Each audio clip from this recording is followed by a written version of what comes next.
समुद्र मंथन की दिव्य और रहस्यमयी कथा। क्या आपने कभी सोचा है कि अमरता का रहस्य क्या है?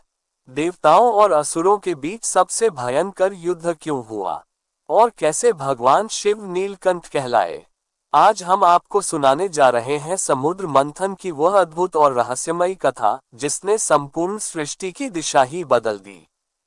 प्राचीन काल में देवताओं और असुरों के बीच निरंतर संघर्ष चलता रहता था।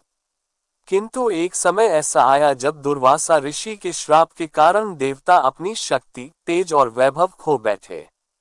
उनके अस्त्र शस्त्र निष्क्रिय हो गए, इंद्र का ऐश्वर्य नष्ट हो गया और असुर अत्यंत बलवान हो गए। भयभीत देवताओं ने तब भगवान विष्णु की शरण ली और अपनी व्यथा उन्हें सुनाई। श्रीहरि ने देवताओं को समझाया कि केवल अमृत ही उन्हें पुनः शक्ति और अमरता प्रदान कर सकता है, और यह अमृत केवल समुद्र मंथन से ही प्राप्त हो सकता है। अतः देवताओं ने असुरों के साथ संधि कर समुद्र मंथन करने का निश्चय किया। मंदराचल पर्वत को मथनी और वासुकी नाग को रस्सी बनाया गया।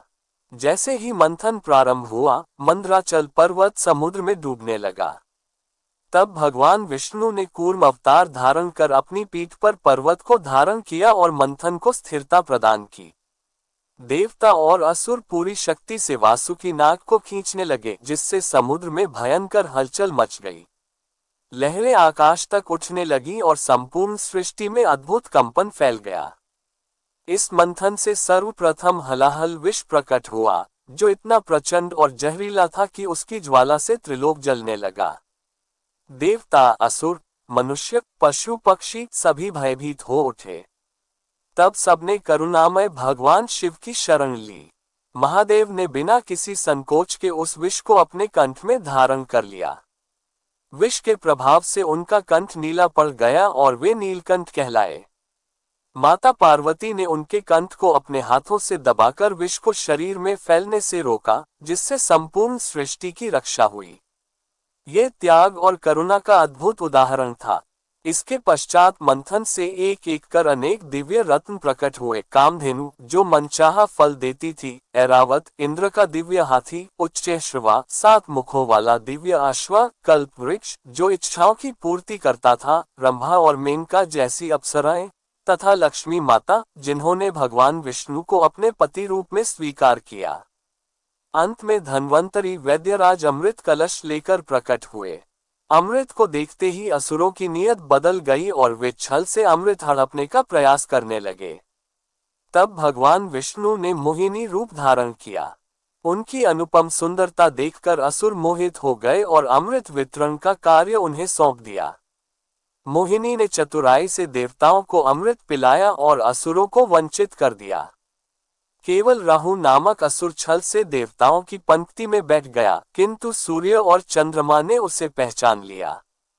तब भगवान विष्णु ने सुदर्शन चक्र से उसका सिर काट दिया, किंतु अमृत पी लेने के कारण उसका सिर अमर हो गया, जो आगे चलकर राहु केतु कहलाया और जिसे आज भी सूर्य तथा चंद्र ग्रहण का कारण माना जाता है।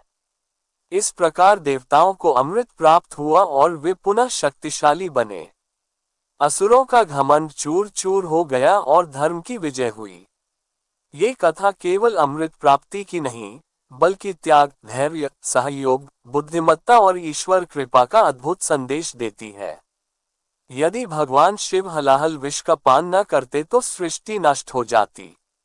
यदि भगवान विष्णु कूर्म और मोहिनी अवतार न लेते तो समुद्र मंथन सफल न होता। और यदि देवता तथा असुर मिलकर प्रयास न करते तो अमृत कभी प्राप्त न हो पाता। ये दिव्य कथा हमें सिखाती है कि जीवन में चाहे कितनी भी बड़ी कठिनाइयां क्यों न आए, यदि हम धैर्य, संयम, विश्वास और परिश्रम के मार्ग पर चलते रहें, तो अंत में अमृत समान सफलता अवश्य प्राप्त होती है। इसी कारण समुद्र मंथन की यह पौराणिक कथा युगों युगों से मानव जीवन को प्रेरणा देती आ रही है और हमें सत्य, धर्म तथा सत्कर्म के मार्ग पर चलने की शिक्षा देती है। यदि आपको ये दिव्य और रहस्यमयी कथा पसंद आए हो, तो इसे अधिक से अधिक लोगों तक पहुंचाए। सनातन संस्कृति की इस महान विरासत को सहेज कर रखिए और धर्म के संदेश को जन जन तक फैलाए। जय महादेव, जय श्री हरि, सनातन धर्म की जय। Trident sign location flag.